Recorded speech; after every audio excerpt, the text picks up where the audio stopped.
ஏழு தலைமுறைகள் பாரம்பரியமிக்க ஒரே சித்த மருத்துவ ஸ்தாபனம் சேலம் சிவராஜ் சித்த வைத்தியசாலை. இப்பொழுது சேலம், ஈரோடு, சென்னை, ஹொசூர், திருப்பத்தூரில் தினசரி மருத்துவரை சந்திக்கலாம். தொடர்புக்கு 9842722500.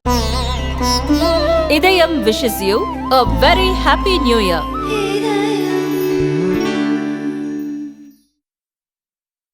மூலிகை, மசாலா பொருட்கள், நவதானியங்கள், காஃபி தூள், எண்ணெய் அரைக்கும் இயந்திரங்களை பயன்படுத்தி மாதம் 40,000 ரூபாய் வருமானம் பெற தொடர்புக்கு 9894966652. நேர்களே வணக்கம், இது சாணக்கியா. நான் உங்கள் அருண். இன்று நம்மோடு தமிழகத்தின் மூத்த அரசியல் தலைவர்கள் ஒருவரான திரு KS ராதாகிருஷ்ணன் இணைந்திருக்கிறார். கேட்பது நிறைய இருக்கிறது, வாரன் கேட்கலாம். வணக்கம் சார். வணக்கம். தமிழ்நாட்டில் இன்னைக்கு ரொம்ப எல்லோரோடும் பேசப்படுவது இந்த அண்ணா பல்கலைக்கழக மாணவி ஒரு பாலியல் துன்புறுத்தலில் ஈடுபடுத்தப்பட்ட விஷயம். அவர் ரொம்ப கொடூரமான சம்பவமாக இருக்கிறது. சட்டம் ஒழுங்கிற்கே பெயர் போன தமிழகம் அப்படின்னு இருக்கக்கூடியது. எப்பயாவது விதிவிலக்காக சில சம்பவங்கள் நடக்கும், அது எதிர்க்கட்சிகளால் இது பண்ணப்படும். ஆனால் இம்முறை சென்னை போன்ற ஒரு முக்கியமான சிட்டியில், தலைநகரத்தில், அதுவும் பீக்கான சிட்டிக்குள்ளே, ரொம்ப சிட்டி லிமிட்டில் இருக்கக்கூடிய இடத்துல பட்ட பகலில் உங்களுக்கு ஒரு ஈவினிங் நேரத்தில் அண்ணா யூனிவர்சிட்டி போன்ற இடத்துல நடந்த விஷயம். இது நேரடியாக முதல்வர் மீதும் துணை முதல்வர் திரு உதயநிதி மீதும் தமிழகத்தின் சட்டம் ஒழுங்கு மீதும் ஏகப்பட்ட கேள்விகளை எழுப்பியிருக்கிறது. எதிர்க்கட்சிகளாம் தீவிரமாக போராடி வருகின்றனர். உங்களுடைய பார்வை?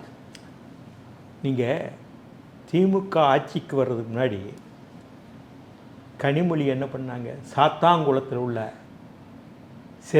சிறையில் அடித்து கொண்டுட்டாங்கன்னு பெரிய கீழைங்களையும் குதிச்சாங்க இல்லையா, கஸ்டோடியல் டெத்துக்கு. இப்படி வாங்க. அதே மாதிரி தூத்துக்குடியில் ஒரு பெண் காட்டுக்கு போகும்போது கற்பழிக்கப்பட்டார் என்று அதிமுக ஆட்சியில் அன்றைக்கு நடந்தது. பெரிய பேரணியை அங்கே தூத்துக்குடியில் நடத்துனாங்க. இந்த கனிமொழி மணிப்பூருக்கு மெழுகுவர்த்தியை பொருத்திட்டு போனாங்க. அதே மாதிரி ராஜ்பவனுக்கு அதே மாதிரி மெழுகுவர்த்தியை பொருத்திட்டு வந்தாங்க. அந்த சிந்தனையாளர் கனிமொழி இப்போ எங்கே இருக்கிறாங்க? திமுகவில் தான் இருக்காங்க. இப்போது இந்த அண்ணா பல்கலைக்கழகம் மட்டுமல்ல, ஒருத்த நாளில் ஒன்று நடந்தது ஒரு 2-3 மாதத்துக்கு முன்னாடி. அதே மாதிரி இந்த வாரத்துக்குள்ளேயே விருதுநகர் மாவட்டத்தில் ஒரு பெண் காவலரை காவல்துறை அதிகாரியே கையை பிடிச்சி இழுத்தாப்பில் ஒரு பிரச்சனையாச்சு. இந்த ஒரு வாரத்தில் செய்தி. அது மட்டும் ஒரு சிறுமி பாலியல் பலாத்காரம் பண்ணாங்க 2-3 இடங்களில். அந்த மாதிரி பள்ளியில் உங்களுக்கு தெரியும், நான் சொல்கிறேன். அதே மாதிரி பல பள்ளிக்கூடங்களில் மாணவிகள் எல்லாம் துன்புறுத்து கிட்டத்தட்ட ஒரு 10-15 சம்பவமாவது கிட்டத்தட்ட சொல்லலாம். அதே மாதிரி கஸ்டோடியல் டெத், காவல் மரணங்கள் இருக்கு இல்லையா. சாத்தாங்குளத்துக்கு போய் இவங்க நீதிக்காக போராடினாங்க இல்லையா, அண்ணனும் தங்கச்சியும். இப்போ கிட்டத்தட்ட கணக்கு சொல்கிறாங்க ஒரு சிலர் 100 வரைக்கும் இருக்குன்னா. ஏன் அனுமானம் 75லேருந்து 80 காவல் மரணங்கள் இந்த 3 வருஷத்தில் நடந்திருக்குன்னு எனக்கு கணக்கு. அதே மாதிரி பட்டப்பகலில் கொலை, நீதிமன்ற வளாகத்து பக்கத்திலேயே கொலை பண்ணாங்க. இப்போ 4 நாள். திருட்டு, வழிப்பறி, போதைப்பொருள், கள்ளச்சாராயம். நேற்று கூட கள்ளக்குறிச்சியில் கள்ளச்சாராயம் குடிச்சிட்டு ஒருத்தர் கற்பழிச்சிருக்காங்க. செய்தி வந்ததா இல்லையா? இவ்வளவு நடக்கு. ஸ்டாலினும் அமைதியாக பார்த்து கொண்டு இருக்கிறார். பெண்கள், மகளிர் என்று போன காலத்தில் பேசிய கனிமொழியும் அமைதியாக இருக்கின்றார். என்ன அப்படின்னா நினைக்கிறாங்க, ஆட்சிக்கு வர்றதுக்கு இவங்களுக்கு ஏதாவது தேவைப்பட்டால் அந்த பலாத்காரம், பெண்கள் உரிமை, பெண்கள் நாசப்படுத்துகிறாங்க, காவல் மரணங்கள், அதே மாதிரி திருட்டு, கொள்ளை, போதைப்பொருள், கள்ளச்சாராயம், இவங்க வசதிகளை அன்னைக்கு மாற்றிக்கிறாங்க. இவங்க ஆட்சியில் நடந்தால் அது தப்பு, அது சரியில்லை அன்னு நினைக்கிறாங்க. தமிழ்நாட்டில் எதிர்க்கட்சிகள் ஒரு கூட்டணியாக வலுவாக நின்று போராடினால் இதற்கு தீர்வு கிடைக்கும். ஒவ்வொருத்தரும் தனித்தனியாக கிளை நதிகளாக பிரிஞ்சு போராடுறாங்க. அவங்களுக்கு என்ன ஒரு நினைப்பு? திராவிட முன்னேற்ற கழகத்துக்கு நமக்கு மைனாரிட்டி வாக்குகள் கிடைக்கும், ப்ளஸ் வலுவான கூட்டணி இருக்குது. ஓட்டுக்கு பணம் கொடுக்குறாங்க இல்லையா, உங்களுக்கு தெரியும் இல்லையா அந்த விவாதத்தில். இதனாலலாம் வெற்றி பெறுவோம். எதிர்க்கட்சியில் என்ன வேணால் பேசட்டும், எது வேணால். தேர்தல் நேரத்தில் பணம் கொடுத்தா ஜெயிச்சிருவோம். நமக்கு வலுவான கூட்டணி இருக்குது. 2 மைனாரிட்டி மக்களுடைய ஆட்சி வாக்குகள் கிடைச்சிது. நம்ம எது கவலைப்படணும்னு மிதந்துட்டு இருக்காங்க. அப்படி இந்த 2026 அப்படி இருக்காது, நிச்சயமாக இருக்க போவதில்லை. ஆனால் மக்கள் விரோத அரசாக இது இருக்கின்றது. தேர்தல் அறிக்கையில் என்ன சொன்னாங்க? சொன்னதை செய்வோம், செய்வதை சொல்வோம். சொன்னாங்க. தேர்தல் அறிக்கையில் சொல்லப்பட்ட 75% நாங்கள் நிறைவேற்றி விட்டோம்னு முதலமைச்சர் சொல்கிறாங்க.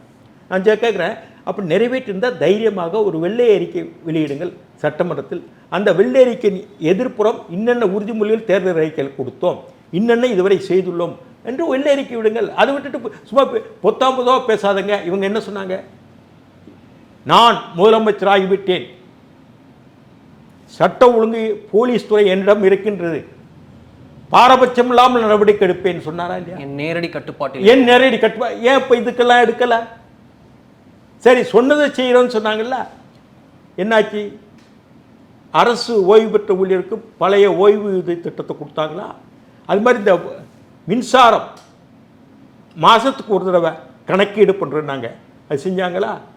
இப்போ அது பிறகு முத்திரைத்தாள் விலை கூட்டல், பால் விலை, பஸ் கட்டண விலை இவ்வளோ ஏற்றிட்டாங்க. அது பிறகு எவ்வளோ விஷயங்கள் சொன்னாங்க. சரி, இந்த மகளிருக்கு எதுக்கு கொடுக்குறாங்க? ஓட்டு வாங்கணும். இந்த மகளிருக்கு 1000 ரூபா கொடுத்தாச்சு, திமுக ஆட்சி ஸ்டாலின் கொடுத்தாரு, நம்ம ஓட்டு போட்டுருவோம் உதயசூரியனுக்கு, அப்படித்தான் கொடுக்குறாங்களே, மக்கள் நலனுக்காக கொடுக்கல. இதுதான் இந்த அரசாங்கம். அவங்களுக்கு என்னன்னாங்க, ஆட்சிக்கு வரணுங்க, தன் குடும்பம் ஆளணுங்க. இதுதாங்க அவங்க திமுகவுடைய இது. இங்கே எதிர்க்கட்சி சிதறி கிடக்குது. ஆனால் எதிர்கட்சிகளாம் பச்சையாக அரசியல் செய்கின்றன திமுக விமர்சனம். ஏமா இவர் சொன்னார்ல, எதிர்கட்சியாக நான் அவியலா பண்ணுவேன், அரசியல் தான் பண்ணுவேன்னு இவரே சொன்னார்ல. இவர் எதிர்கட்சியாக சொன்னார்ல. இப்போ அதே தான் எடப்பாடி பழனிசாமி செய்கிறாரு. அவர் செய்கிறது மட்டும் நீங்கள் விமர்சனம் பண்ணான்னு நீங்கள் தானே சொன்னீங்க நேற்று. நான் எதிர்கட்சி தலைவராக இருந்துட்டு அவியலா பண்ணுவேன். உனக்கு அவியலே பண்ண தெரியாத, அரசியலும் பண்ண தெரியாது, அவியலும் பண்ண தெரியாது. இதில் சொல்கிறாங்க, நீங்கள் முதல்ல பொள்ளாச்சி கேஸுக்கு அதிமுக பேசிச்சா, மணிப்பூருக்கு முதல்ல பாஜக பேசிச்சா அப்படின்னு கேள்விகள். சரி, அவங்க எதிர்கட்சின்னு நீங்கள் பேசிட்டீங்கல்ல, இப்போ உங்கள் கட்சியில் என்ன நடக்குது? சரி, அவங்க தப்பு பண்ணிட்டாங்க, நாங்கள் நேர்மையான ஆட்கள் சொல்லி நீங்கள் என்ன பண்ண சரியா? ஈவன் அசியூமிங் அவங்க தப்பு பண்ணிட்டாங்கன்னு வச்சுக்கோ, அது அப்புறம் நீங்களும் அந்த வகத்தில் தான் நீங்கள் பேசுறதுக்கு உங்களுக்கு யோகியதை கிடையாது. நாங்கள் உத்தமர்கள், நாங்கள் நேர்மையாக இருப்போம் என்று தான் சொல்கிறீங்க. அவங்க அப்படி சொன்னால் அப்புறம் நீங்கள் நேர்மையான ஆட்களா? அப்புறம் செய்யுங்க, இந்த நடவடிக்கை எடுங்க. யார் அண்ணா பல்கலைக்கழகத்தை யார் இன்வால்வ் முழுமையாக கொண்டு வாங்க விசாரணைக்கு. அந்த சார் யாருன்னு டேக் போட்டாங்களா, அது யார் அந்த சார்? கொண்டு வாங்க. சரி, அந்த பெண்ணினுடைய முகவரி, அந்த பெண் யார் என்று சொல்லக்கூடிய அளவு வெளியே வந்துருச்சா இல்லையா? அது யார் பிள்ளை? யார் பிள்ளை அது? இப்போ அதே இது பல ஆட்கள் பொள்ளாச்சி சம்மந்தப்பட்ட ஆட்கள், அதில் சம்மந்தப்பட்ட ஆட்கள் இப்போ திமுகவுக்கு வந்தாப்புல ஒரு சிலர் சொல்கிறாங்களே, அவ்வளோ ஆதி. இப்போ இவங்க என்ன சொன்னாங்க? பாஜக காவிமயமாகிறதுன்னு சொன்னாங்களா இல்லையா? இப்போ திமுக அதிமுக மயமாகிறது. கலைஞருக்கு நெருக்கமான ஆட்கள், எங்களை போன்ற ஆட்கள்லாம் வெளியே போனால் நல்லதுன்னு நினச்சி என்னெல்லாம் வெளியே அனுப்புனீங்க. துரைமுருகனுக்கு என்ன மரியாதை இருக்குது? டிஆர் பாலுக்கு என்ன மரியாதை இருக்குது? அவர் தான் மூத்த தலைவர், அவருக்கு மேலே கனிமொழி உட்கார வச்சுருக்கீங்க. அப்புறம் இங்கே அதிமுக மயம் தானே ஆகுது திமுக. இப்போ என்ன பாருங்க, திமுக காரங்க பாக்கெட்டில் யாராவது அண்ணா படத்தை வச்சுருக்காங்களா? பாக்கெட்டில் படம் வைக்கிறாங்க இல்லையா? அண்ணா படம் தான் வைக்கணும், அவர் தான் நிறுவனர். உதயநிதி படத்தை வச்சுருக்காங்க, ஸ்டாலின் படம் கூட இல்லை. கலைஞர் காலத்தில் ஸ்டாலின் படத்தை வச்சுருந்தாங்க, இப்போ உதயநிதி படத்தை வச்சுருக்கிறாங்க. அதே மாதிரி பாருங்க, அதிமுக நிறுவனது எம்ஜிஆர், அவர் படத்தை வைக்க மாட்டேங்காங்க. இப்போ எடப்பாடி பழனிசாமி படத்தை வச்சு, இதுதாங்க இந்த 2 திராவிட கட்சிகள் இங்கே பண்ணுறாங்க. அன்னைக்கு அந்த அதிமுகனா காலில் விழுறது, அதே மாதிரி திமுகவும் அந்த குடும்பத்துக்காரன் காலில் விடுது. இப்படி தாங்க இந்த 2 கட்சிகளும் இருக்குது. இதுக்கு ஒரு மாற்று வரணும்னு எங்களை போன்ற ஆட்கள்லாம் நினைக்கிறோம். நான் ஸ்தாபன காங்கிரஸில் வந்தவன் நெடுமாறிலேருந்து. அது பிறகு ஏதோ எனக்கு பிடிச்ச இடக்கட்டத்தில் இந்த மாநில கட்சிகளோடைய மாட்டிக்கிட்டு ரொம்ப கஷ்டப்பட்டேன். 40 வருடம் அது செஞ்சிருக்கக்கூடாது, என்னுடைய வாழ்க்கையில் அது பிள்ளை. ஆனால் எந்த கட்சியிலையும் நான் நாடாளுமன்ற உறுப்பினர், சட்டமன்ற உறுப்பினர், அமைச்சராகலை. நீங்கள் கலைஞரால் உருவாக்கப்பட்டேன், கலைஞரால் இங்கே உருவாக்கப்பட்டேன், காமராஜரால் உருவாக்கப்பட்டேன், நெடுமாறனால் உருவாக்கப்பட்டேன். என்னுடைய அரசியல் காலமே 52 வருஷம் ஆச்சு. உங்கள் திமுகனால உழைப்பு தான் கொடுத்துருக்கேன். முள்ளிவாய்க்கால், கனிமொழி தனிப்பட்ட விவகாரம், குடும்ப விவகாரம் 92, அந்த டிவோர்ஸ் விவகாரம். அதே மாதிரி ஜெயலலிதா காசு மாற்றுறது கர்நாடகத்துக்கு நான் தான் ஆரம்பத்தில் நானும் டெல்லி சம்பத்து, அப்போ சண்முக சுந்தரம், இந்த இன்னைக்கு இருக்க வக்கீல் நெல்சன் வில்சன், அந்த இளங்கோ இவங்கெல்லாம் அன்றைக்கி ஃபீல்டே இல்லை. அதே மாதிரி உங்களுக்கு தெரியும் கலைஞர் நள்ளிரவு கைதி நேரத்தில் நான் தான் அந்த கேசட் எடுத்துகிட்டு போய் 4 மணிக்கு சன் டிவியில் காட்ட வச்சேன். மனித உரிமை கமிஷன் போய் 50,000 பேரை அன்றைக்கி கைது செய்யப்பட்டாங்க ஜெயலலிதாச்சில், விடுதலை செஞ்சேன் 48 மணி. இவர் இன்னைக்கு முதலமைச்சராக இருக்க ஸ்டாலின் வந்து மதுரை சிறையில் இருந்தார். அதே மாதிரி இவர் ஐநா சபைக்கு போகிறதுக்கும், அது மாதிரி பிரிட்டிஷ் பார்லிமெண்ட்டில் முள்ளிவாய்க்கால் பிரச்சனை பேசுகிறதுக்கும் நான் கூட்டு போனதெல்லாம் உண்டு. என்ன நன்றி இருக்குது திமுகவுக்கு? சரி, இந்த ஒர்க்கு யாராவது பண்ண முடியுமா? பிரிட்டிஷ் பார்லிமெண்ட்டில் இவர் கூட்டு போய் ஈழத்தமிழர் பிரச்சனை யாராவது பேச வைக்க முடியுமா? சொல்ல துரைமுருகனால் முடியுமா? டிஆர் பாலனால் முடியுமா? நான் தானே பண்ணேன். அந்த நன்றி உங்களுக்கு இருக்கா? அதே மாதிரி கனிமொழிக்கு அந்த நன்றி இருக்கா? போன நாடாளுமன்றத்தில் 3 தொகுதி நான் தான் வேலை பார்த்தேன். ஒரு நயா பைசா அந்த பொண்ணுகிட்ட வாங்க, என்ன சொந்த செலவில் பண்ணேன். பணம்லாம் நீ செலவு நான் தொடவே மாட்டேன்னு நான் வேலை பார்த்தேன். நல்ல வாக்குகளை வாங்கி கொடுத்தேன். அன்றைக்கி தமிழிசை அங்கே ஏற்று நின்னாப்புல, தமிழிசை கூட சொல்லி அனுப்புனாப்புல, என்ன இவர் இப்படி இங்கே வந்து வேலை பார்த்துட்ருக்காருன்னு சொல்லி அனுப்புறது காதுக்கு வந்தது. அந்த கடம்பூர் ராஜ், எங்கள் சமுதாயத்தை சேர்ந்த கடம்பூர் ராஜ் தான் முதல் மந்திரியாக அந்த வட்டாரத்தில். அவரும் ஏங்க இவர் வந்து இங்கே எதுக்குங்க இப்படி கஷ்டப்படுறாரு, இவருக்கு ஏதாவது திமுக செய்ய போகுது, அதை எல்லாம் எதிர்பார்க்காம 3 தொகுதியில் ஓட்டப்படாமல் எல்லாத்துக்கும் இவ்வளோ ஓட்டுகளை நான் வாங்கி கொடுத்த கனிமொழிக்கு என்ன நன்றி இருக்கு அவங்களுக்கு? இந்த பொண்ணுக்கு 91 பிரச்சனை, ஐயனாடார் பேரன் கல்யாணம் பண்ணிட்டு போயிட்டான். இப்போ ராஜீவ் படுகொலை நடந்து திமுக ஆச்சுனது வெளியே தெரியாமல் அன்றைக்கி வந்து இந்த மாதிரியெல்லாம் சேனல்லாம் கிடையாது, யூடியூப் கிடையாது. அப்போ தராசு பத்திரிக்கை சியாம் நடத்துகிறாள் இங்கே திமுக ஆதரவு, அவரும் ஜூனியர் விடன் தினமலர் இவங்களுக்கு தெரியாமல் ஸ்பெஷல் பெர்மிஷன் சட்டப்படி வாங்கி நைட்டில் போய் அந்த பொண்ணுக்கு டைவோர்ஸ் வாங்கி கொடுத்தேன். இந்த நன்றி இதெல்லாம் டிஆர் பாலு பண்ணியிருக்கிறாரா, துரைமுருகன் பண்ணியிருக்காரா? ஒருத்தர் எனக்கு கடைசியில் என்ன சஸ்பென்ஸ். நான் என்ன பண்ணிட்டேன், மல்லிகார்ஜுன் கார்கேயை ட்வீட் போட்டேன். எதுக்கு ட்வீட் போட்டேன்? இங்கே தான் சொல்கிறாங்க திமுக வந்து காங்கிரஸ் உள்ளிட்ட கட்சிகளை விட்டு கொடுக்கறது இல்லை, காங்கிரஸ் உள்ளிட்ட கட்சிகளை இங்கே விட்டு கொடுக்கறது இல்லை. ஆனால் எதிர்பார்க்க பார்த்தோன்னா எல்லா எதிர்கட்சிகளும் சிதறி இருக்கு, பிரிந்து இருக்கு, அதுதான் திமுகக்கு ஜாலி அப்படின்ட்டு மற்ற அரசியல் பார்வையாளர்கள் சொல்கிறாங்க. அதெல்லாம் அதான் எதிர் குறிப்பாக கம்யூனிஸ்டுகளோ விசிகாவோ காங்கிரஸோ இந்த அண்ணா யூனிவர்சிட்டி விஷயத்தில் வந்து வாயவே திறக்கலன்னு இல்லை. இவருக்கு சிபிஎம் பேசியிருக்கார், பாலகிருஷ்ணன். ஆமாம், பாலகிருஷ்ணன் பேசியிருக்காரு. முத்தரசன் நீ திமுக ஆதரவாளர் இருக்காரு, ஏன் தெரியல? இந்திய கம்யூனிஸ்ட் கட்சி முத்தரசன் ஏன் அப்படி இருக்கிறாருன்னு தெரியல. வைகோ அவுட் அண்ட் அவுட் அவர் part and parcel of DMK ஆயிட்டாரு. எந்த வாரிசு அரசியலுக்காக வெளியே வந்தாரோ இப்போ அவர் என்ன, நான் இருக்கிற வரைக்கும் திமுக என்னங்க இவர் கட்சியே அவர் காப்பாற்ற இல்லை, இவர் கட்சியே அவர் காப்பாற்ற முடியல. திமுக வாண்டி ஒரு எம்பியை வாங்குறாரு, பிறகு இவர் என்னத்தை காப்பாற்ற போறாரு திமுகவை? இல்லை, அண்ணாமலைக்கு நேரடி சவால் விடுறாரு. நான் அதான் கேட்குறேங்க, இவருடைய தளமும் அரசியல் தலைமையும் சரியில்லை, இவர் என்னத்தை காப்பாற்ற போறாரு? இவர் எங்களை போன ஆட்களால் தானே வளர்ந்தார். வைகோ பிரபாகரனுக்கு ஒரு தெரியுமா? நான் தானே சார். ராஜ்யசபாவுக்கு எப்படி போனார்? நெடுமாறன், ஏஎஸ் பொன்னம்மாள், பாரமலை, நான் சொல்லி தான். நெடுமாறனுக்கு அவருக்கு முதல்ல அறிமுகம் இருந்தது, நான் தானே அறிமுகப்படுத்தி வச்சேன். சிங்கிள் ப்ரிவன்ஸ் போட்டு ஜெயித்தன ஆற்காடு வீராசாமி, அன்றைக்கு வைகோபாலசாமி ஒரு பேர், 2 பேரும் போட்டி விடும்போது நான் சொல்லி தானே ஓட்டு போட்டு சிங்கிள் ப்ரிவன்ஸ் போட்டு போனாங்க. அவர் இன்னைக்கு அவர் மகனுக்கெல்லாம் தெரியாது, அவர் மகனுக்காலே இன்னைக்கு கட்சி தலைவராக்கிட்டாலே அவர் மகனுக்கெல்லாம் தெரியாது. நான் தான் அவரை ஓட்டு போட வச்சு ராஜ்யசபாவுக்கு அனுப்பி வச்சேன். ஆற்காடு வீராசாமி 2 பேரும் போட்டிட்டாங்க ராஜ்யசபாவில். திமுக சார்பில் ஆற்காடு வீராசாமி ஜெயிக்கக்கூடிய வாய்ப்பு இருந்தது. நெடுமாறன் இவங்க ஓட்டுகள்லாம் போட்டு, அதே ஆலங்குளம் இவர் நவநீத கிருஷ்ண பாண்டியன் இவங்கெல்லாம் ஓட்டு போட்டு அவர் ஜெயிச்சு போனார். அந்த நன்றியே எம்எல்ஏ இல்லையே. அவர் எல் கணேசனுக்கும் செஞ்சி ராமச்சந்திரனுக்கும் கண்ணப்பனுக்கு காட்டின அந்த இது எங்களுக்கு அந்த நன்றியை காட்டல. ஏன்னா சொந்த ஊருக்காரன் வளரக்கூடாதுன்னு நினைச்சாரு. தகுதியே தடை என்னை பொறுத்தவரை. திமுகவில் அதே நிலைமை. அப்புறம் அவர் என்ன காப்பாற்ற போகிறார்? அவர் கட்சியே பெரிய பாடாக இருக்க. எத்தனை அவர் கட்சி வளர்ந்த விதம் எப்படி இருந்தது? நாங்கள் இருக்கும்போது கட்சி எப்படி இருந்தது? அவர் உட்கார்ந்தா மேடையில் உட்கார்ந்தா யார் இருப்பாங்க? ஒரு எல் கணேசன், ஒரு கண்ணப்பன், ஒரு பொன்முத்துராமலிங்கம், ஒரு கேஎஸ் ராதாகிருஷ்ணன், ஒரு மா மீனாட்சி சுந்தரம், ஒரு மலர்மன்னன், ஒரு மதுராந்தக ஆறுமுகம், ஒரு செஞ்சி ராமச்சந்திரன் உட்கார்ந்தாரா இல்லையா? எப்போ கண்ணியத்தோட அப்படி இருந்தாரா நாங்கள் இருக்கும்போது? இப்போ யார் கூட உட்கார்றாரு? அந்த வரிசையை பாருங்கள், இந்த வரிசையில் உட்கார்ற ஆட்கள் பாருங்கள். வெறும் வந்து அரசியல் தலைமை மட்டும் இல்லை, அதை தாங்கி பிடிக்கிற வேர்கள் வேணும். அந்த வேர்களை தான் வெட்டிட்டீங்கள. இல்லை வந்து அண்ணாமலை அவர்கள் வந்து இந்த அண்ணா யூனிவர்சிட்டி விஷயத்தை பேசவே கூடாது அப்படின்னு திரு துரை வைகோ அவர்கள் சொல்கிறார். அந்த பையன் எப்போங்க அரசியலுக்கு வந்தா? அவருக்கு அண்ணாமலை தகுதியே இல்லைன்னு சொல்கிறாரு. இல்லை, இவருக்கு என்ன தகுதி இருக்குது? எப்படி வந்தார்? வாரிசு அரசியல் கூடாதுன்னு சொல்லி தான் நான் கட்சி ஆரம்பித்தாங்க. பிறகு அதே வாரிசு அரசியல் தான் நீ வந்த. ஏன் 7 பேர் 5 பேர் தீக்குளிச்சாங்க? உங்கள் அப்பாவை திமுகவில் புறக்கணித்தாங்க, ஸ்டாலினை வந்து வளர்த்தாங்க. ஏதாவது மாநாடுன்னா 1 மணி நேரம் சாப்பிட்ற பசி நேரத்தில் பேச வச்சாங்க, கூட்டங்கள் போடக்கூடாதுன்னாங்க. நான்லாம் அப்போ அவர் ஆதரிச்சவன்.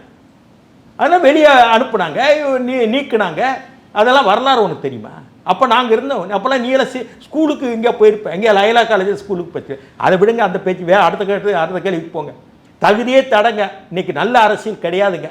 இதாங்க நிலைமை. திமுகவில் வந்து அவங்க எதிர்க்கட்சியாக இருக்கும்போது பாலியல் பலாத்காரம், காவல் மரணங்கள், போதைப் பொருள், கள்ளச்சாராயம் அன்னு பேசுவாங்க. ஆனால் இவங்க ஆட்சியில் நடத்தா அதை மூடி மறைப்பாங்க. ஏன்னா இன்னைக்கு ஊடகம் எல்லாம் அவங்க கையில் இருக்கு.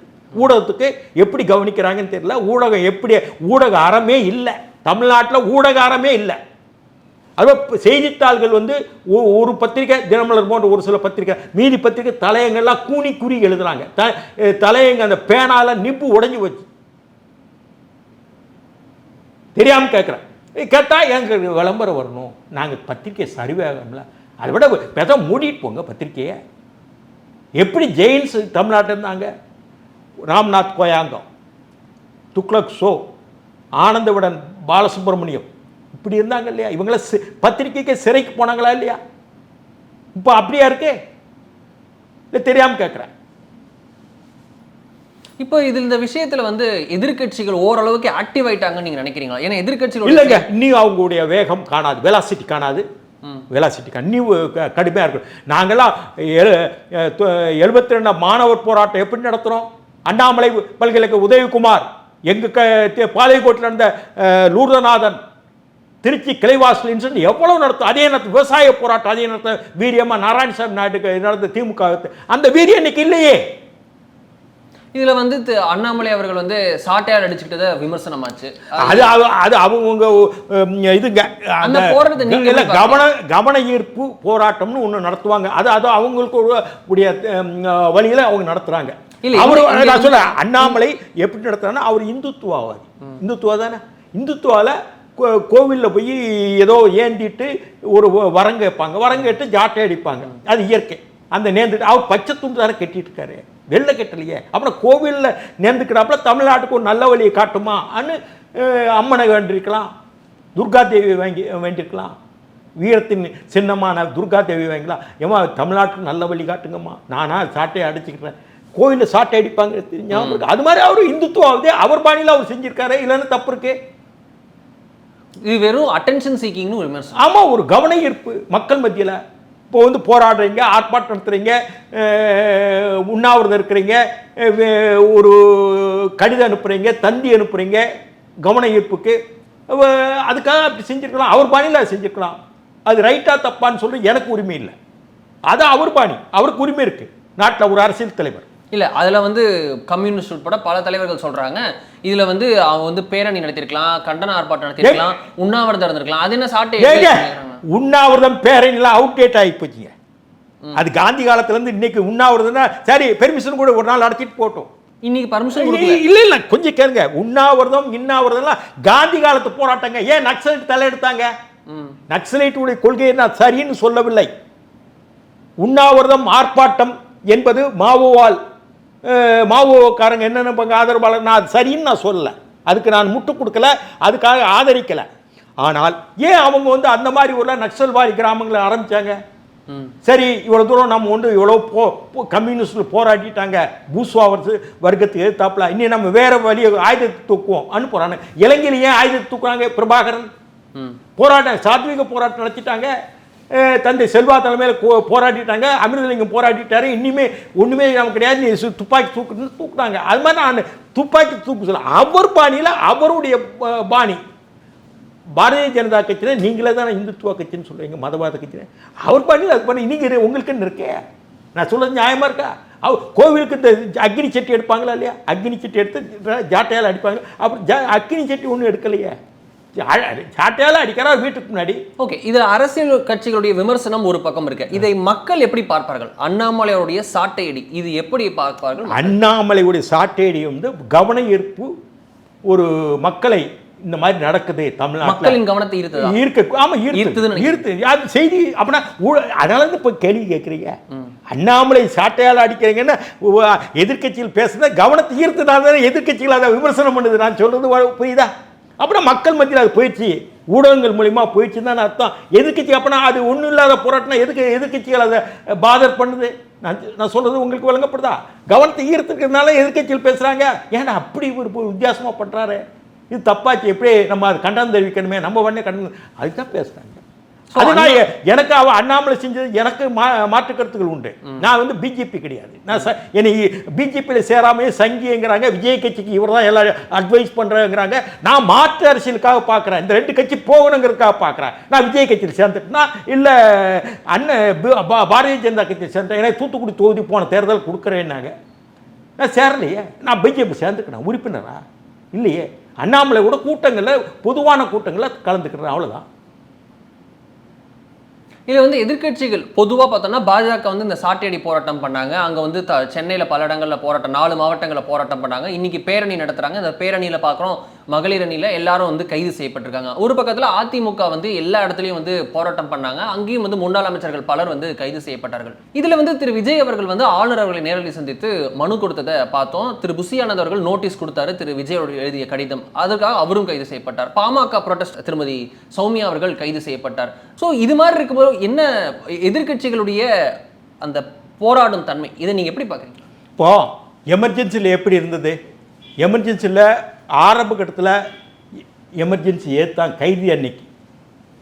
அன்னைக்கு ஸ்தாபன காங்கிரஸ், பிஎஸ்பி, எஸ்எஸ்பி, ஜெயபிரகாஷ் நாராயண் தலைமை இருந்த எஸ்எஸ்பி, லோகியத்தில் இருந்து பிஎஸ்பி, அது மாதிரி சிபிஎம் தனியாக தந்தாங்க, ஆனந்த மார்க் அந்த அது மாதிரி ஜனசங், இப்படியெல்லாம் தனித்தனியாக போனாங்க.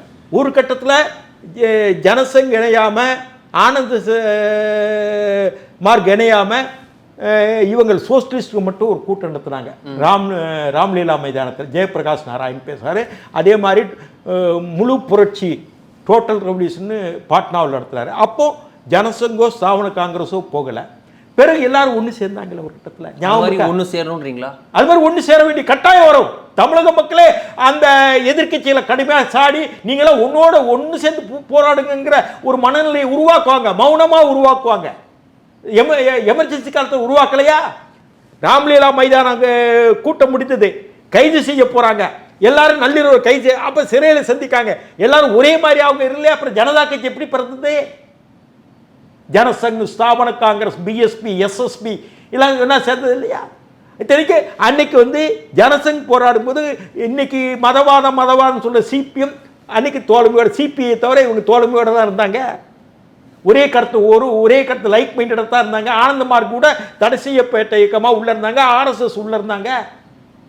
இன்னும் ஒன்று சொல்றேங்க, ஸ்டாலின் அந்த சிட்டிபாபு பல பிஜேபிக்காரங்க தெரியாது, உள்ள இருந்த ஆர்எஸ்எஸ்காரங்க, நம்ம இவர் ராமகோபாலன்லாம் உள்ள இருந்தார் அன்னைக்கு.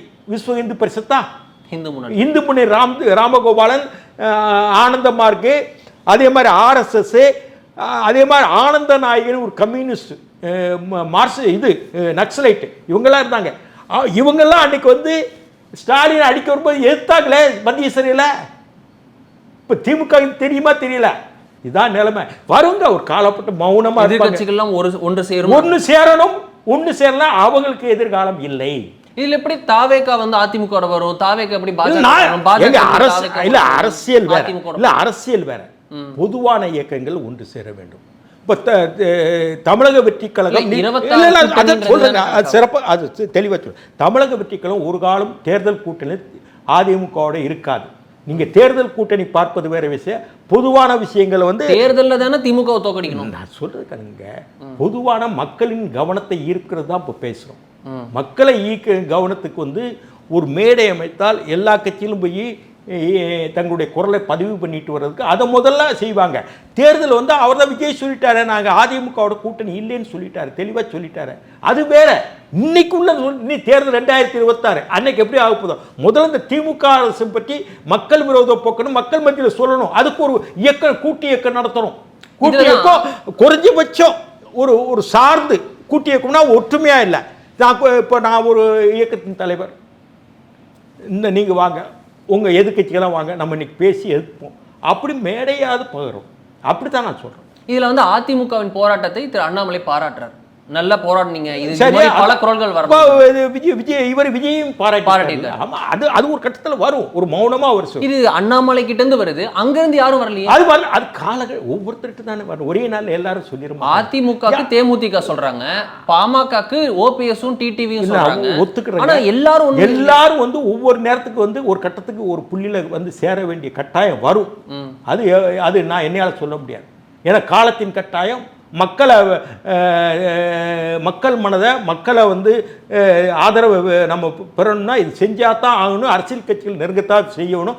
தேர்தல் கூட்டம் என்பது வேறு. தமிழ்நாட்டில் நடக்கின்ற மக்கள் விரோத போக்கை எதிர்த்து நிற்கிறதுக்கு சிபிஐ மாதிரி பார்த்தும் பாராமல் முத்தரசன் மாதிரி கூட இப்போ சிபிஎம் திண்டுக்கல் கூட்டத்திலேருந்து ஒரு 2 மாதமாக பாலகிருஷ்ணன் சொல்லியிருக்காரு இல்லையா, திமுக அதிமுக எங்களுடைய கூட்டணி இல்லாமல் வெற்றி பெறாதுன்னு முதல்ல சொன்னார் திண்டுக்கல்ல. இப்போ தொடர்ந்து கண்டன அறிக்கையில் சிபிஎம் கொடுத்துட்டு வராங்க.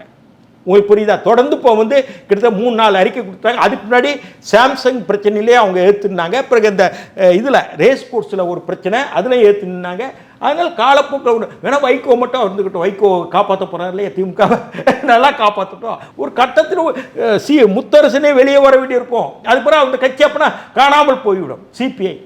இதுல வந்து இன்னொரு பாயிண்ட் சொல்றாங்க, எதிர்க்கட்சிகள் போராடணும் சொல்றீங்க. முதல்ல பிரதான எதிர்க்கட்சி அதிமுக ஒழுங்கா போராடிருக்கா, இந்த விஷயத்துல தான் ஓரளவுக்கு பெட்டரா பண்ணிருக்காங்க. இதுல அதிமுகவோட பாஜகவே நல்லா போராடி இருக்குன்னு சொல்றாங்க. இது வந்து வேற கட்சிகளை பற்றி கருத்து சொல்றதுக்கு நான் ஒரு ஆள் கிடையாது. பொதுவிலிருந்து பார்க்கிறேன். இல்ல பொது அரசியல் பார்வையாளரா இரு கட்சிகளை போராட்டம் நான் தான் சொல்லிட்டேங்க. ஒரு பாயிண்ட்ல தவிர்க்க முடியாம எல்லாரும் சந்திக்க வேண்டிய கட்டாயம் வரும்னு அப்படியே சொல்லிட்டேன். இண்டிவிஜுவல் கெபாசிட்டில அதிமுக போராட்டம் சிதறி கிடக்கலாங்க. இப்போ அண்ணாமலை என்ன ஒரு சமிஜை இதே பண்ணலாம். இப்போ எடப்பாடி பழனிசாமிக்கு என்ன, வேற யாரும் வந்துடக்கூடாது, நம்ம தான் கட்சி தலைவராக இருக்கணும், அதை பார்த்துட்டு இருக்காரு எடப்பாடி பழனிசாமி. இல்ல போராட்டமே பண்ணல, அதிமுக தன்னோட கிரிப்பையே இழக்குதுன்னு சொல்லல. ஜெயலலிதா காலத்தில் என்ன எதிர்கட்சியாக இருக்குது, ஒவ்வொரு மாவட்டத்தில் போய் பேசுகிறாங்களே, பெரிய பேரணி பேசுகிறாங்களா இல்லையா? இப்போ வந்து எடப்பாடி பழனிசாமிக்கு அதுக்கான ஒரு அக்கறையின்மையும் அந்த பக்குவமும் வரல, ஒரு அனுபவம் இல்லை. இவர் 89 சட்டமன்றத்துக்கு வந்தவர், முத்துசாமினால வளர்ந்தவர். எம்ஜிஆரை பார்த்தாரான்னு நாங்களாம் எம்ஜிஆரை பார்த்தால் இவருக்கு ஒரு வாய்ப்பு கிடைச்சிருக்கு, அதிமுக தலைமை பொறுப்பு வாய்ப்பு கிடைச்சிருக்கு.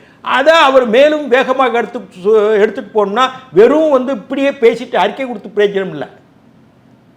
அரவணைச்சிட்டு போகணும். அரவணைச்சிட்டு போனால் இப்போது நீங்கள் வந்து சசிகலா வேண்டாம், தினகரன் வேண்டாம், பன்னீர்செல்வம் வேண்டாம், அது வேற விஷயம், அது உங்கள் கட்சி விஷயம். உங்கள் கட்சி தோழர்களை, உங்கள் கட்சி நிர்வாகிகளை அரவணைச்சிட்டு போகணும். நீங்கள் நல்லா வசதியாக தானே இருக்கீங்க, 4 பேருக்கு கட்சி கீழ்மட்ட தொண்டன் வரைக்கும் இப்போ செலவு பண்ணுங்க.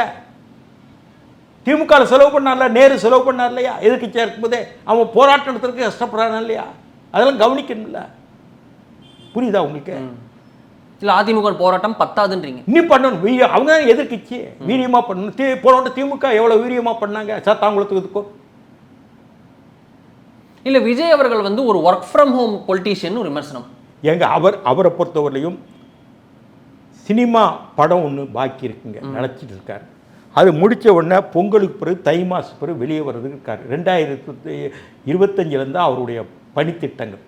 அதுக்கு முன்னாடி ஒரு விக்கிரவாண்டி மாநாடு நடத்திட்டு ஒரு அந்த பேச்சியில் பல விஷயங்களும் சொல்லிட்டார், எங்களுடைய நிலைப்பாடு. அதே மாதிரி தீர்மானங்கள் ஒரு 26 தீர்மானங்கள் ஒரு 10 நாள் கழித்து அவருடைய அலுவலகத்திலிருந்து பனையூர் வந்து நிறைவேற்றி அனுப்பினார். இதுதான் கட்சி நிலைப்பாடு. ஆனால் விஜய்க்கு இன்னொன்று சொல்கிறேன், விஜய் வந்து யார் அட்வைஸ் பண்ணுறாங்கன்னு தெரியலை. விஜய் நீங்கள் தான் பண்ணுறீங்களா சொல்கிறேன். சரி, நான் சொல்கிறேன், நான் பண்ணலை. நான் ஒரு விஷயம், விஜயை வந்து நீங்கள் வந்து அஞ்சலி அம்மாள், அதே மாதிரி காமராஜர், அம்பேத்கர் இவங்களெல்லாம் வச்சது சரிதான். அதே மாதிரி உத்தமர் வஉசியை பற்றி ஏன் ஒரு படம் வைக்கலை, சுப்பிரமணிய பாரதி ஏன் வைக்கலை, விவசாயிகளுக்காக போராட நாராயணசாமி நாயுடு படம் ஏன் வைக்கலை? இன்றைய தலைமுறையில் இருக்கவங்களுக்கு தெரியுமா இல்லையா, நேர்மையான அரசியலுக்கு வந்து அடையாளமே வஉசி தானே. நான் சொல்கிறது விளங்குதா? நீங்கள் வந்து பெரியாரை வச்சுட்டானா வேற ஒரு சிலர் வரமாட்டாங்க. நான் சொல்கிறது அதே மாதிரி அம்பேத்கர் வந்து ஒரு மூத்த இந்தியாவின் தலைவர், அரசியல் சாசனத்தின் டிராஃப்டிங் கமிட்டி சேர்மன். இது மட்டுமே போதாது, நீங்கள் எல்லாரையும் உள்ளடங்கி வரணும். வேலுநாச்சியார படம் வச்சிங்க, ரைட்டு. அதே மாதிரி வஉசியை படம் வைங்க. நாட்டின் விடுதலை போராட்டத்துக்கு முன்னெடுத்தவர், தமிழ்நாட்டினுடைய அடையாளம் அவர் தான் மூத்தவர். திலகரோட இருந்து பண்ணவர். காந்திக்கு முன்னாடி சுப்பிரமணிய சிவா, காந்திக்கு முன்னாடி திலகர், லாலா லஜபதி ராய், லால் பால் வரும், இவங்க 3 பேர் தான். அதுக்கு முன்னாடி யாரு? தாத்தாபாய் நேருஜி, கோபாலகிருஷ்ணன் கோயிலே ஃபர்ஸ்ட்ல. அது பிறகு திலகர், அதுக்கு பிறகு தான் காந்தி வரார். இவர் திலகர் காலத்திலேயே வஉசி போராட்டத்தை தமிழ்நாட்டில் முன்னெடுத்தவர், பாரதி வஉசி. அவர் படத்தை வைக்கணும். அவர் ஏன் விஜய்க்கு அட்வைஸ் பண்ணவங்க சரியாக பண்ணலை? விவசாயிகளுக்காக போகிற நாராயணசாமி நாயுடு 47 பேர் துப்பாக்கி சூடு தமிழ்நாட்டில் இருந்திருக்காங்க. அவர் படத்தை வச்சுக்கணும். ஒரு நாராயணசாமி நாயுடு சொந்தக்காரர் ஒரு படத்தை வைக்கிறாருன்னு என்னை சொல்லலாம். நான் அவர் போராடிக்கிறேன்னு அதுக்காக சொல்கிறேன். இப்படி அவர் பார்வை இன்னும் அட்வைஸ் பண்ணவங்க சரியில்லை. விஜய் அவர் தெரிந்த வரைக்கும் நல்ல விதமாக திருப்தியாக தன் பணிகளை ஆற்றி வருகிறார். அவருக்குன்னு ஒரு மக்கள் செல்வாக்கு இருக்கின்றது. அவர் எல்லா வீட்டுக்கும் விஜய்னா யாருன்னு தெரியும். பத்மநாபபுரத்துலேருந்து தெற்க பள்ளிப்பட்டு வரைக்கும், வடக்க திருத்தணி பக்கம் வரைக்கும் அவரை எல்லாரும் தெரிஞ்சிட்டாங்க. ஆனால் அவருக்கான தளமும் களமும் நல்லாத்தான் நிறைவாக இருக்குது. அவர் தேர்தல் காலத்தில் வருவார், வெற்றி பெறதுக்கான வாய்ப்பு அவருக்கு இருக்குது. வலுவான கூட்டணியும் அமைக்கக்கூடிய வாய்ப்பு இருக்குது. கம்யூனிஸ்டுகளே அவரோட வரக்கூடிய வாய்ப்புகளும் இருக்குது. நான் குறையா சொல்ல. அதே மாதிரி இன்னும் கவனமாக அவர் போகணும். அவருக்கு எதிரிகள் அதிகமாக இருக்கின்றார்கள். போகின்ற பாதை சாதாரண பாதை அல்ல, இல்லையா? அதனால் இதுதான் என்னுடைய வேண்டுகோள் அவருக்கு. நான் விஜய்க்கு பல விஷயங்கள் கடந்த காலத்தில் யூடியூப்பில் சொன்னாலும் கூட இன்னும் கொஞ்சம் தை பிறந்தால் வழி பிறக்கும் என்ற நிலையில் பொங்கலுக்கு பிறகு அவர் வந்தாலும் தன்னுடைய அரசியல் பயணத்துக்கு ஸ்ட்ராட்டஜிஸ்ட்டு இவங்களை பயன்படுத்தக்கூடாது. அரசியலில் அனுபவமான இதுவரைக்கும் அரசியலில் பார்த்த ஆட்கள், காமராஜரோட பழகின ஆட்கள், கலைஞரோட பழகின ஆட்கள், அதே மாதிரி எம்ஜிஆரோட பழகின ஆட்கள், இல்லை கம்யூனிஸ்ட் இயக்கத்தோட மூத்த தலைவர் பழகின ஆட்கள் வேணும். அரசியல் எளிதல்ல. இப்போ புஷி ஆனந்த் இருக்கிறார, பாண்டிச்சேரியில் வந்தவர். தமிழ்நாடு அரசியல் வேறு, பாண்டிச்சேரி அரசியல் வேறு. இதெல்லாம் அவர் கவனிக்கணும். ஆனால் அவருக்கு இன்னும் ஒரு செல்வாக்கு தமிழ்நாட்டில். அதனால் வாய்ப்பு நல்லா இருக்குது. நாளைக்கு அவர் தலைமையில் ஆட்சி அமையக்கூடிய வாய்ப்பு இருக்குது. இந்த கருத்துக்களை உங்கள் ஊடகம் மூலிமா அவர் பதிவாக அவருக்கு முன்னாடி வைக்கிறேன். ஓகே, இதில் லாஸ்ட் கொஸ்டின் உங்கள்கிட்ட நான் கேட்குறது, திரு அண்ணாமலை அவர்களுடைய தலைவர் பதவி காலம் முதல் டேர்ம் முடியுது. இப்போ 2வது டேர்ம் எக்ஸ்டென்ஷன் கொடுக்கப்படுமா இல்லையா அப்படின்ற விவாதம் ஒன்று போயிட்டுருக்கு. மோஸ்ட் ப்ராபப்ளி கொடுப்பாங்க அப்படின்னு ஒரு பக்கம் தரப்பு தகவல் வர, திருமதி தமிழிசையுடைய டெல்லி பயணம் ஏகப்பட்ட விஷயங்கள் வந்தது. அதில் நீங்கள் போட்ட பதிவு, அதுவும் ட்விட்டர் போஸ்ட் ரொம்ப வைரல் ஆனது. திரு அண்ணாமலை அவர்கள் 2வது டேர்ம் தொடரணுமா தொட வேண்டாம்? நான் யார் தமிழிசை 2002 கட்சிக்கு வந்தவங்க பிஜேபியை வளர்த்தாங்க, நான் குறை சொல்ல. அப்படியான நிலையில் இன்னைக்கு ஒரு இளைஞர் அண்ணாமலை வந்திருக்கிறார். தன்னுடைய ஐபிஎஸ் பதவியை தொடர்ந்து ஏதோ தன்னுடைய பணிகளை, தன்னால் இயன்ற பணிகளை செஞ்சிட்ருக்காரு. ஒரு 12% போட்டு தனியாக நின்று வாக்குகளை பெற்றிருக்காரு. இதுக்கு முன்னாடி இந்த அளவு வாக்குகள் பெறலை. மேலே இதை உயர்த்தக்கூடிய அளவில் அடுத்த திட்டங்களுக்கு அவருக்கு ஒரு வாய்ப்பு கொடுக்கணும் சட்டமன்ற தேர்தலில். அப்படி இருக்கும்போது இளைஞர் அவர் ஒரு தனியாக ஊராக சுற்றினார் இல்லையா? கன்னியாகுமரியிலேருந்து திருத்தணிக்கு வந்தார் இல்லையா? என் மண் என் பயணமா, என் மக்கள் யாத்திரை போனார். தமிழ்நாட்டு மக்களில் நிறைவாக தாமரை சின்னத்தை எல்லாருக்கும் காட்டிட்டார். நான் அந்த கட்சியில் இல்லை. உடனே சொன்னோன்னா நான் பாஜகம்பாங்க, தமிழக வெற்றி களத்தில் முக்கியமான நலம்பாங்க. நான் ஒரு மாற்று அரசியல் வேணும்னு வைகோ காலத்துலேருந்தும் விஜயகாந்த் காலத்துலேருந்து நான் விரும்பினேன் இந்த 2 கட்சிகளுக்கும். இப்படியான நிலையில் அவர் இப்போது 12% போயிருக்காரு. இப்போ எங்கோ வெளிநாட்டில் போய் லண்டனில் படிச்சுட்டு வந்திருக்காரு.